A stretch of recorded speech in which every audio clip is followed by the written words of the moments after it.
दक्षिण ओडिशा रे वर्षा और 2 दिन में कमिब वर्षार परिमाण। बर्तमान उत्तर पूर्व दिगरू ओडिशा मध्य को पवन बहुची। उत्तर ओडिशा और तार आखपाख अंचल में गोटे गुरुचाप बलय अच्छी। वायुमंडल में एवं 60% रु अधिक जलीबाष्प रोचे।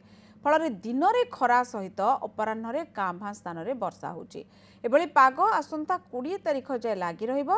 सेबडे ओडिशा रे शीतर प्रकोप केबेठु बढ़िबो से नहीं 15 तारिख पर ही जना पड़िबो। 18 परे रातिर तापमात्रा कमिबा आरंभ होई पारे। उत्तर पश्चिम भारत में थंडार प्रकोप पड़िले ओडिशा रे शीत अनुभूत हेबो बोली पाणीपाग विशेषज्ञ माने आकलन करिसेंती।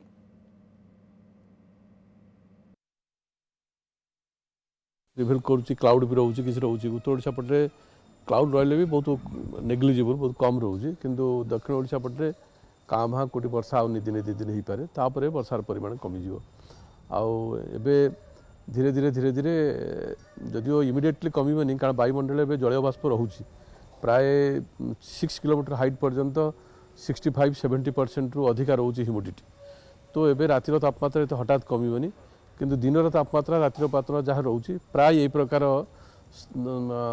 20 तारिख पर्यंत यही प्रकार कंटिन्यू रहिबो।